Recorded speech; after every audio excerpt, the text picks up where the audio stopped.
Minister, notwithstanding your opening comments about the importance of Canada's relationship to the United States, your appearance today is exclusively about the egregious abuse of taxpayer money.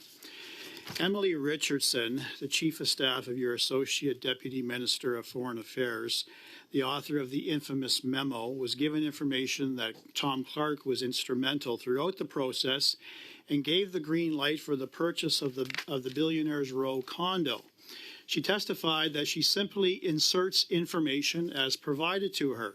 Minister, you acknowledge that she wrote the original memo circulated on June 17th to your former chief that states Clark was instrumental, correct? Donc, je vais juste répondre à votre question, Larry. Just to answer your question, Larry.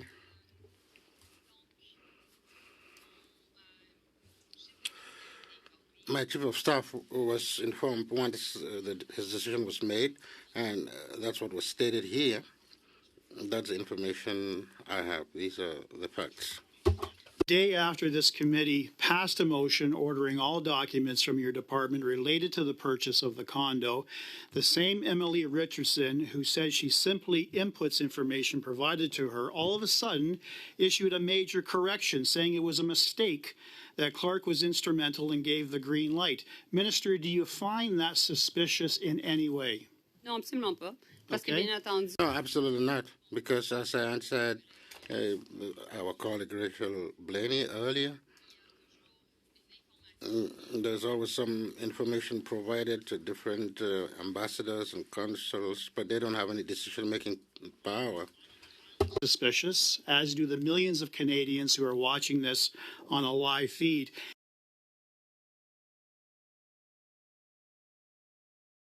And now it's been confirmed that your staff, the ministry officials who've appeared here, and even Tom Clark himself, the buddy, the good friend of Justin Trudeau himself, was instrumental in starting the process of relocating Tom Clark to Billionaires Row condominium in Manhattan. It was simply unsuitable for him.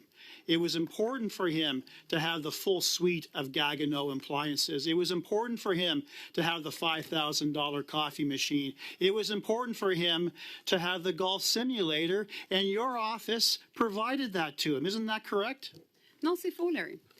No, that's not true, Larry. You know what Canadians are looking at today? There are millions of people looking at us. I think that's somewhat exaggerated.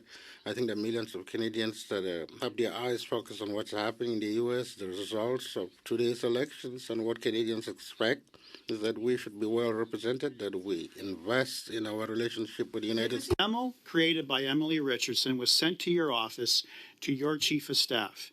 Your office gets involved, and the story around Tom Clark mysteriously and suddenly changes. Did you personally, Minister, become involved in the process to cover up for Justin Trudeau's close friend, Tom Clark? Yes or no?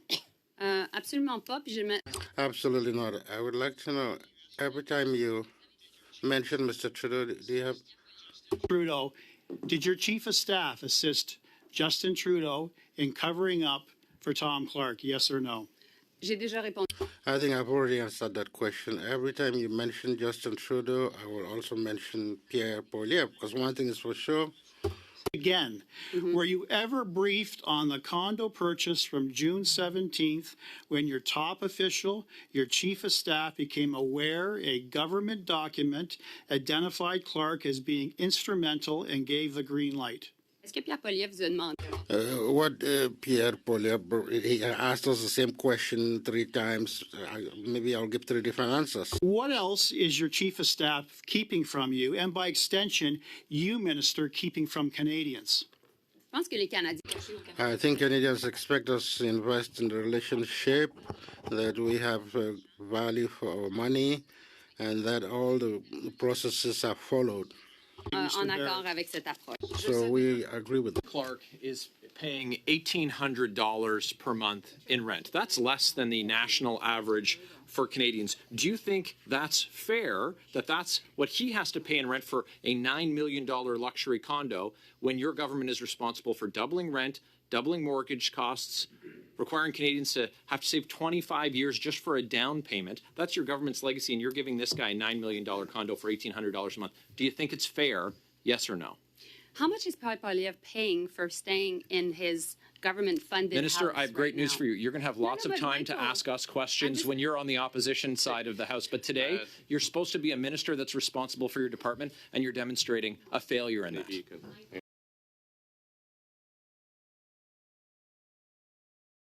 Bonjour, Madame Ministre Melanie. You said in your opening statement today that it was in the media that you learned about the $9 million condo purchase. How is it that you didn't know about this purchase before you yourself admitting to just learning about it from the media? Thank you, Stephanie. I'm happy to see you. I know that you come from the Diplomatic Network of Canada, being the former consul in Dallas, and I know you trust Foreign Affairs to deal with important assets in which you had the chance to work in Argentina and Dallas. And you know that the rules are always, under my watch at least, respected, and that was the case. And so we followed Treasury Board rules as you did as when you were former consul in Dallas. Thank you for that response, Minister, but I still find it very shocking, as I think Canadians do, that you were made aware of this purchase through the media. Minister, how did you not know that the Deputy Chief of Protocol in Global Affairs attended a Russian embassy party? How did you not know that?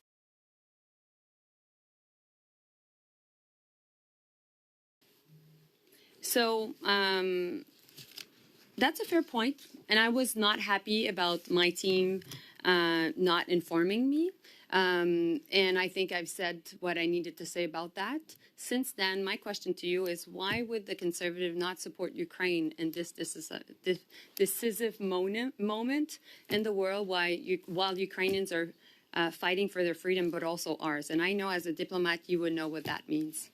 Well, I appreciate you bringing up Ukraine, because my next question to you, Melanie, was how did you not know that Canada accepted an invitation to send a patrol ship to Cuba while the Russian Navy was present? So I think your point about Ukraine is a very good lead-in to this question. How did you not know that? So this is a question you should ask to the Defense Department and my dear colleague who's doing a great job, Bill Blair.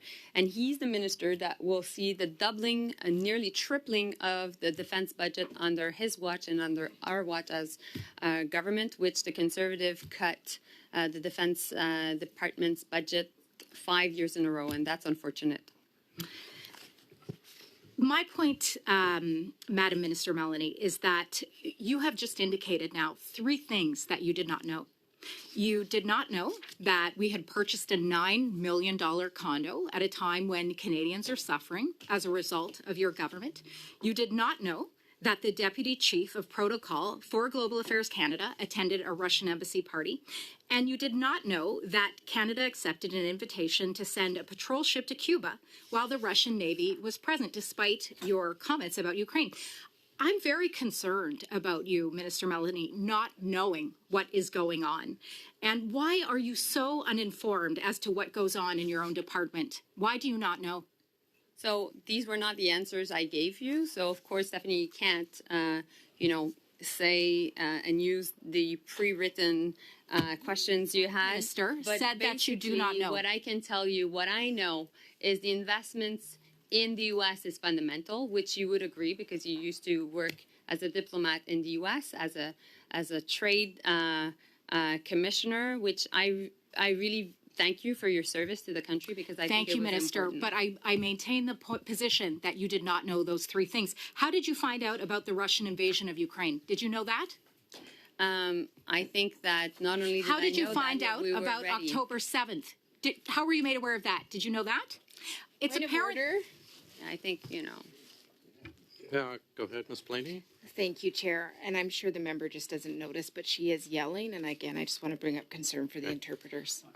We've had this issue brought up before. If there are worries about the interpreter, they will contact the clerk to address it, so we don't need to do point of orders on those. Go ahead, Ms. Kusi. The time is yours for 1 minute, 10 seconds. Thank you, Mr. Chair. Fortunately, it is apparent that you do know there is an election in the United States today, as you indicated that in your opening statement. But you spoke in your opening statement about how security is at a pivotal moment in the history of Canada, in the history of the world, and yet there is so much that you don't know. I'm here to tell you today, Canadians expect you to know. And if you hope to one day be the leader of the official opposition, Canadians will expect you to know, Madam Minister Melanie.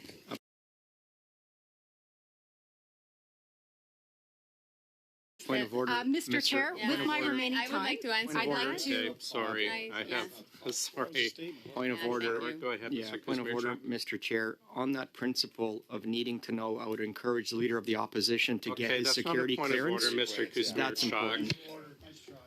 Please, let's stick to real points of order. Go ahead, you have 30 seconds. Thank you. And with my remaining time, Mr. Chair, I would like to move a motion given the evidence that we have received here today. And I have submitted it to the clerk in both official languages. I will now read it into the record. Thank you. Given that newly released access to information documents reveal that 2 months after the appointment of Canada's Consul General to New York, Tom Clark notified Global Affairs that the previous official residence was not suitable and expressed concerns over completing renovations. Given that this information contradicts his previous testimony before this committee on September 12, 2024, when he stated, "I had no role whatsoever in either deciding to sell the former residence or buying the new one," the committee called Tom Clark to testify for 2 hours within 21 days of this motion being adopted. Thank you very much, Mr. Chair.